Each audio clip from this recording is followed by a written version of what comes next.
നമസ്കാരം. Media vision വാർത്തകളിലേക്ക് സ്വാഗതം.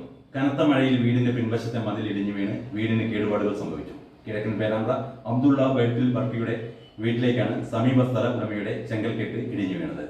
കനത്ത മഴയിൽ വീടിന് പിൻവശത്തെ സമീപസ്ഥല ഉടമയുടെ മതിലിടിഞ്ഞ് വീടിന് നാശനഷ്ടം സംഭവിച്ചതായി പരാതി. അബ്ദുള്ള ബൈത്തുൽ ബർക്ക എന്നവരുടെ വീടിന്റെ പിൻവശത്തെ ചെങ്കൽക്കെട്ടാണ് ഇടിഞ്ഞു വീണത്.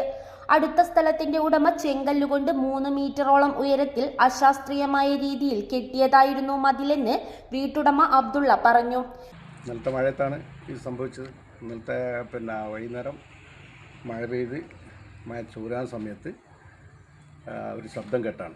വലിയൊരു ശബ്ദം കേട്ട് പുറകിലേക്ക് നോക്കുമ്പോൾ ഈ മതിൽ ഇടിഞ്ഞു വീഴായത്. ഈ മതിൽ ശരിക്കും ഫൗണ്ടേഷൻ കൊടുക്കാണ്ട് എടുത്ത പരിപാടിയാണ്. അശാസ്ത്രീയമായ കെട്ടാണ് ഇവിടെ കെട്ടിയത്. ഒരു മൺകല്ലിൻ്റെ കെട്ട് വളരെ നേരത്തെ ഈ കച്ചവടവും അതുപോലെ തന്നെ പഞ്ചായത്തിൽ ഇതിനെപ്പറ്റി സമീപിച്ചപ്പോൾ പഞ്ചായത്തിൽ നിന്ന് സെക്രട്ടറി മുമ്പ് പറഞ്ഞത് ഇത് കരിങ്കല്ല് വെച്ച് കെട്ടേണ്ടതാണ്, ഇത്ര ഉയരം വരുന്ന മതിൽ എന്നുള്ളത് സെക്രട്ടറിയും വ്യക്തമാക്കിയാണ്. പക്ഷേ ഇതിനൊരു പരാതി എന്നുള്ള ആൾക്ക് എവിടെയും കൊടുത്തിട്ടില്ല.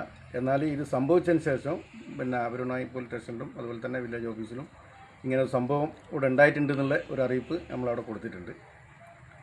ഇതിൻ്റെ കക്ഷി ഗൾഫിലാണ്. അനധികൃതമായി എൻ്റെ സ്ഥലത്ത് കയ്യേറി കെട്ടിയ ഒരു കെട്ടാണിത്. അപ്പോൾ അന്ന് തന്നെ ഞാൻ സ്റ്റോപ്പ് ചെയ്യിച്ചാണ്. അപ്പോൾ സ്റ്റോപ്പിൻ്റെ അടിസ്ഥാനത്തിൽ പുള്ളി പറഞ്ഞത് ഞാനിത് മാറ്റിത്തരാമെന്നുള്ളതാണ്, കെട്ട് പൊളിച്ചു തരാമെന്നാണ്. പക്ഷേ മാസം 1.5 ആയിട്ടും ഈ കെട്ട് പൊളിച്ചിട്ടില്ല.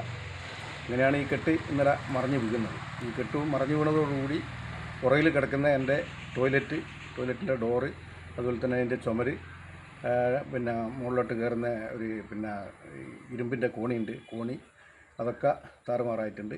ഇനി ഇതിൻ്റെ ഉള്ളിൽ ഈ കല്ലിൻ്റെ ഉള്ളിൽ എന്തൊക്കെയാണ് നാശനഷ്ടങ്ങൾ ഉണ്ടായെന്നുള്ളത് കാണണമെങ്കിൽ ഇതൊന്ന് എടുത്തു മാറ്റിയാലാണ് സാധിക്കും. ഫോട്ടോ എടുത്തു പോയി എന്നല്ലാണ്ട് അവരുടെ ഭാഗത്ത് നിന്ന് യാതൊരു പ്രതികരണവും ഉണ്ടായിട്ടില്ല. ചുമരും ഇരുമ്പ് കോണിയും ടോയ്ലറ്റിന്റെ ഡോറും തകർന്നു. വില്ലേജ് പഞ്ചായത്ത്, പോലീസ് എന്നിവർക്കും ഉടമ പരാതി നൽകിയിട്ടുണ്ട്. സ്ഥല ഉടമ വിദേശത്താണ്. വില്ലേജ് പഞ്ചായത്ത് അധികൃതർ സ്ഥലം സന്ദർശിച്ചു. News bureau, media vision.